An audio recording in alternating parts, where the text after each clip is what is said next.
तो यारो कैसे हो? और देखो मनी हाइस्ट का लेटेस्ट सीजन देखने के बाद मुझे लगा तो नहीं था कि कुछ डाउट होना चाहिए, लेकिन वीडियो के अंदर जैसे जैसे कमेंट्स आ रहे थे कि ये जिंदा है वो मर गई, इसीलिए मैंने इंस्टाग्राम और ट्विटर पे बोला कि आप लोगों की जो भी सारी फैन थ्योरीज है भेजो, देखते तो है कि आप लोगों के दिमाग में कैसे कैसे ख्याल चल रहे हैं, जो कि काफी ज्यादा विचित्र है। और हाँ, मैंने वीडियो के थंबनेल में स्पॉइलर इसलिए लिखा क्योंकि मुझे बदला लेना था उन लोगों से जो शायद चीज देख चुके हैं और अब मेरे लिए स्पॉइल कर रहे हैं। ऊपर से मनी हाइस्ट के सीजन 5 आके 3 दिन पूरे हो चुके हैं, तो इसीलिए मैंने वीडियो के थंबनेल में ही बहुत बड़ा स्पॉइलर दे दिया, आर्गुमेंट नहीं चलेगा, क्योंकि अगर आपको देखना होता तो अब तक देख चुके होते। लेकिन जिन लोगों ने अब तक मनी हाइस्ट देखना चालू ही नहीं किया उनके लिए स्पॉइलर भी नहीं हुआ थंबनेल, क्योंकि उनको पता ही नहीं होगा टोक्यो कौन है। देख रहे हो वीडियो के थंबनेल बनाने में कितना ज्यादा सोचना पड़ता है।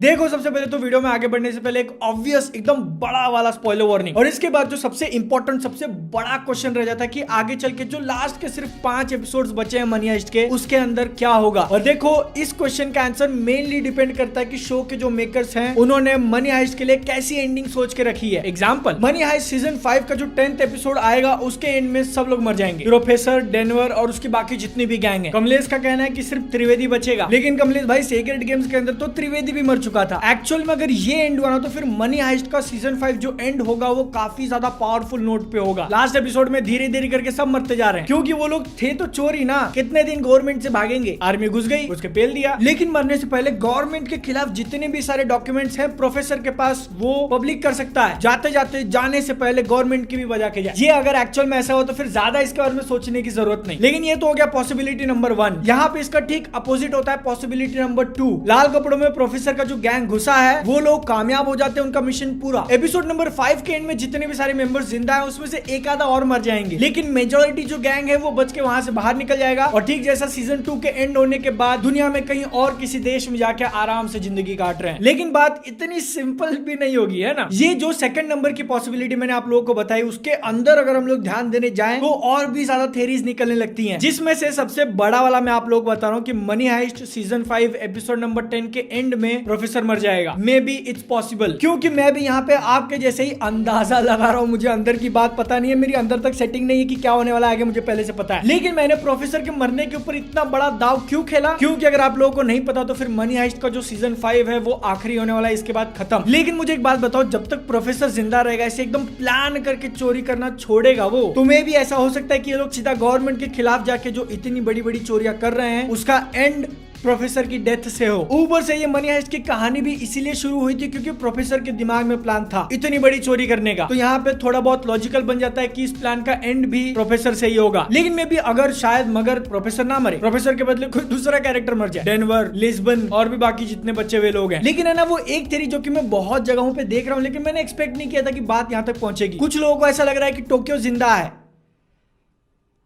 ओके, देखो, अगर आप उन लोगों में से आप ऐसा उम्मीद कर रहे हो कि प्लीज प्लीज प्लीज टोक्यो को बचा देना, मैं आपसे एक ही क्वेश्चन पूछना चाहता हूँ कि क्या वो जो गादिया नाम का, गादिया ही नाम था ना उसका, गांधिया, आप लोग मुझे बताओ कि वो बंदा जिंदा बचा है कि नहीं। और आप लोग बोलोगे नहीं यार, गादिया तो मर जाना चाहिए, मतलब इतने सामने बम फुटा है उसके, ग्रेनेड्स के लिटरली ऊपर खड़ा था वो, तो अब जब गादिया मर जाना चाहिए फिर टोक्यो कैसे बचेगी? उसने तो लिटरली बम अपने छाती पे रखे थे, मतलब पेट के यहाँ पे थे। यूट्यूब माफी, मेरा मकसद महिलाओं को ऑब्जेक्टिफाई करने का नहीं था। इसको लेके अपने परीक्षित भाई ने एकदम बहुत ही कमाल का विश्लेषण दिया है। ग्रेनेड्स गादिया की अंड में फेंक के रियो के छेद में चली गई हो टोक्यो, शायद बच जाए। सबसे पहले तो भाई आपने जो लिखा है उसका क्या मीनिंग लूम है? रियो के बनाए गए छत वाले छेद में, ऐसा बोलो ना। मुझे नहीं लगता कि इस वाले क्वेश्चन का आंसर देने की भी जरूरत है। क्यों? क्योंकि वो जो छेद है वो खुद ही इतना था, और अपनी टोक्यो मतलब बड़ी थी, छेद में जाने जितना नहीं था उसका बॉडी, पूरे बॉडी की जो विड्थ है उसकी बात कर रहा हूं मैं। और मतलब ये टोक्यो के जिंदा होने वाली थेरीज तो मैंने एक्सपेक्ट भी नहीं की थी, क्योंकि वो भाई कैसे लोग सोच सकते हैं ये। ग्रेनेड्स यहाँ पे थे, उसके ग्रेनेड्स की बात ही छोड़ दो, उससे पहले कितनी सारी गोलियां मारी गई थी। भगवान की कृपा से अगर वो ग्रेनेड से बच भी गई तो इतनी गोलियां खाने के बाद जिंदा कैसे रहेगी? लेकिन नहीं, फिर भी लोगों ने जो है वो उम्मीद बना कर रखी कि टोक्यो जिंदा है। क्यों? क्योंकि ना यहाँ पे मेन क्वेश्चन ऐसा निकलता है कि अगर टोक्यो मर गई तो स्टोरी कौन नरेट कर रहा है? मनी हाइस्ट के सीजन 1 से ना टोक्यो की जो आवाज हम लोगों को एक्शंस के पीछे सुनाई देती है, जिसको वॉइस ओवर कहते हैं। देखो यहाँ पे मुझे ऐसा लगता है ना कि मनी हाइस्ट ने ये नरेशन वाला टूल यूज क्यों किया, स्टोरी को मसालेदार बनाने के लिए। मैं यहाँ पे गलत भी हो सकता हूँ, लेकिन मेरे ओपिनियन के हिसाब से ये जो टोक्यो पीछे पीछे से बोलती रहती है उसका उतना ज्यादा इंपॉर्टेंस नहीं था स्टोरी के अंदर। टोक्यो के नरेशंस एपिसोड्स के बीच बीच में इसलिए डाले ताकि आप लोगों का इंटरेस्ट बना रहे। आगे कुछ बड़ा होने वाला स्टोरी में इसकी हिंट टोक्यो पहले से दे देती थी और हम लोग उम्मीद लगा के बैठे रहते थे कि हाँ टोक्यो ने बोला तो आगे कुछ बड़ा होगा। क्योंकि अगर टोक्यो का ये नरेशन वाली बात एकदम डेड सीरियस है और ये जो मनी हाइस्ट की पूरी स्टोरी है वो टोक्यो हम लोगों को सुना रही है, तो उसको बाकी कैरेक्टर्स की बैक स्टोरी के बारे में कैसे पता, वो भी इतना ज्यादा डिटेल में। बर्लिन ने तो कभी उसको नहीं बताया होगा तातियाना के बारे में। अगर आप लोग इतना सोच सकते हो कि टोक्यो नरेट कर रही थी वो मर गई, मतलब नरेशन कोई नहीं करेगा, इसका मतलब वो जिंदा है, तो ये भी सोच के देखो ना जो चीजें टोक्यो को नहीं पता होनी चाहिए थी वो हम लोगों को स्टोरी में कैसे दिखा दी। सोच के देखो, फेयर पॉइंट है। इसीलिए मैं कह रहा हूँ कि टोक्यो का जो नरेशन वाला एस्पेक्ट है वो इतना ज्यादा सीरियसली मत लो। वो मर गई तो नरेशन कौन करेगा? नहीं करेगा नरेशन, उसका जो नरेशन था यहीं तक था। अगेन यहाँ पे मैं गलत भी हो सकता हूँ, मे भी शायद वो आगे जाके स्पिरिचुअल वर्ल्ड में जिंदा और वहां से सबको कहानी बता रही हो, जो कि कुछ थ्योरीज निकली हैं कि अब तक मनी हाइस्ट के अंदर जितने कैरेक्टर्स मर चुके हैं उनको जाके टोक्यो कहानी सुना रही।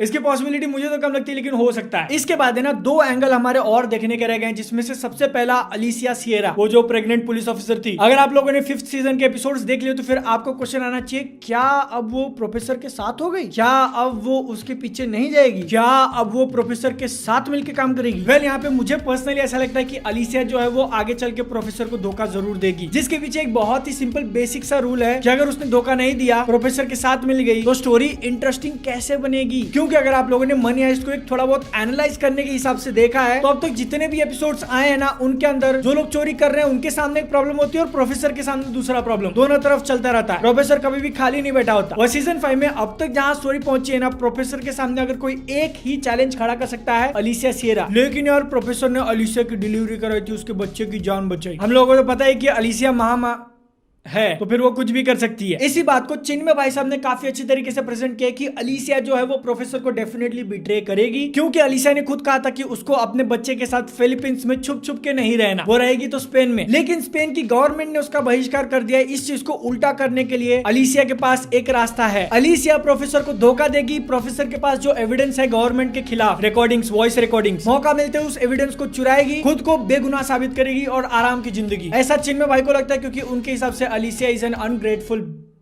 समझ जाओ। औरतों का बहुत सम्मान करते हैं हम, इसलिए वो नहीं बोलेंगे। एकदम लास्ट वाला जो एंगल रह गया ना कि बर्लिन के जो बेटे वाली चीज वो लोग दिखा रहे हैं वो क्या है? बर्लिन का बेटा क्या आगे जाके स्टोरी में आएगा? और स्टोरी में आएगा तो मेजोरिटी लोगों को लग रहा है कि वो प्रोफेसर का साथ देगा। वेल अगर इस सीजन के एंड में बर्लिन का बेटा एक्चुअल में आता है, अलिसिया जब प्रोफेसर की बजा रही होगी उस टाइम पे आके हेल्प करता है और उसके कारण जो ये चोरी है सक्सेसफुल हो जाती है। अगर ऐसा हुआ तो फिर अच्छी बात है, पॉसिबिलिटी है इसकी। लेकिन इसके अलावा एक दूसरा सिचुएशन इमेजिन करके देखो कि बर्लिन के बेटे को लेकर जितना कुछ भी हम लोगों को फ्लैशबैक में दिखाना, सबसे पहले तो वो चोरी के खिलाफ था, उसके बाद उसने एक चोरी की और अब दूसरी चोरी के नाम पे वो अपने बाप की ही बीवी पे लाइन मार रहा है। और ये बात है ना, मैं मजाक में नहीं बोल रहा हूँ, यहाँ पे खुद को मुझे ऐसा लगता है कि बर्लिन का जो बेटा है राफेल, वो अपनी स्टेप मॉम के साथ गायब। जो वीडियोस इंडिया के अंदर बैंड है वो देखने का बहुत शौक है साले को। उन वीडियोस के अंदर फेवरेट कैटेगरी क्या होती होगी उसकी गेस करने की जरूरत नहीं। तो है ना, देखो इस बात की पॉसिबिलिटी 99% हो जाती है कि बर्लिन का बेटा राफेल उसकी बीवी तातियाना को लेकर गायब हो जाएगा। तभी तो मनी हाइस्ट के सीजन 1 के स्टार्टिंग में जब हम लोग बर्लिन से मिलते हैं उसका 4 बार डिवोर्स हो चुका रहता है और तातियाना उसके साथ नहीं होती। और यहाँ तक की पॉसिबिलिटी है कि अभी के टाइम पे जो चोरी हो रही है बैंक ऑफ स्पेन में, उस टाइम तक तातियाना और बर्लिन का बेटा दोनों साथ में है। और क्योंकि बर्लिन के बेटे राफेल की स्टोरी इतनी ज्यादा इंपॉर्टेंट से हम लोगों को दिखाया है अब तक, वैसा उम्मीद करके चलते हैं कि आगे के 5 एपिसोड्स में भी कुछ इंपॉर्टेंट रोल प्ले करेगा वो, जिसमें से एक हम लोगों ने पहले बात कर ली कि अच्छा प्ले कर सकता है आगे प्रोफेसर की हेल्प करने का। लेकिन यहाँ पे दूसरा एंगल ऐसा भी है कि वो विलन प्ले कर सकता है। कैसे? तो भैया बात ऐसी है ना कि वो लोग बैंक ऑफ स्पेन में जो चोरी कर रहे हैं उसका प्लान तातियाना को पता है, बर्लिन ने खुद बताया था। राफेल और तातियाना दोनों साथ मिलकर उनका ये इन्फॉर्मेशन लीक कर सकते हैं या फिर खुद जाके वहां पे जो भी कुछ होगा खुद का हाथ मारने के लिए रेडी बैठे हो। पैसे का लालच या फिर तातियाना राफेल को बर्लिन से बदला लेना हो, बर्लिन के भाई से बदला लेना हो, कोई भी पॉसिबल रीजन हो सकता है। कुछ एकदम बहुत ही ज्यादा महारथी लोगों को ऐसा लग रहा है कि अलिसिया जो है वही खुद तातियाना है। सच बोलूं तो मुझे भी पहले ना थोड़ा बहुत ऐसा लग, मतलब शक्लें मिलती जुलती हैं। और क्योंकि हम लोग इस सीरीज में पहले ही देख चुके हैं डेनवर का जो पहले भाई था वो बहन बन गई है, तो फिर इट इज अ पॉसिबिलिटी कि तातियाना ही अलिसिया है। लेकिन मुझे ऐसा नहीं लगता। मतलब तातियाना बर्लिन को धोखा देके वापस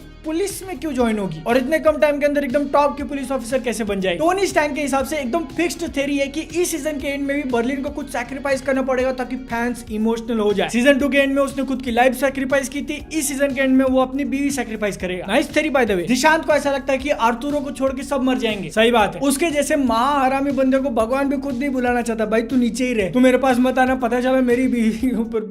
तो देखो अब तक हम लोगों ने जितनी भी सारी थेरीज देखी उसको एकदम शॉर्ट में और एक सिंगल चीज बनानी हो। टोक्यो इज डेड, उसके नरेशन का कुछ लेना देना नहीं। नरेशन गया तेल लेने, या तो इस सीजन के एंड में सब लोग मर जाएंगे, लेकिन अगर नहीं मरने वाले रहे तो फिर प्रोफेसर के सामने चैलेंज होगा अलीसिया का, और बैंक के अंदर जो लोग चोरी कर रहे हैं उनके सामने government plus Tatiana and Raphael हो सकते हैं। बैंक के अंदर जो चोर है उन लोगों को हेल्प करने भी आ सकते हैं, इसकी भी पॉसिबिलिटी है। एंड फाइनल चीज ऐसी कि इस सीजन के एंड में अलीसिया जो है वो प्रोफेसर को मार देगी, उसके पास से एविडेंस लेके गायब हो जाएगी अगर प्रोफेसर का मरना लिखा है तो। आप लोगों को इसमें से कौन सी थ्योरी अच्छी लगती है नीचे कमेंट सेक्शन में बता देना। ये सारे वीडियोस के बिहाइंड द सीन्स और ये सारा मजा मस्ती इंस्टाग्राम पे फॉलो कर लो। मैं आपसे मिलता हूं नेक्स्ट वीडियो में। जय हिंद, वंदे मातरम। जानते तो हो टोक्यो कौन है? वो टोक्यो गलती से जापानीज प्रोनाउंसिएशन एनिमे बहुत ज्यादा देख रहा हूं मैं आजकल।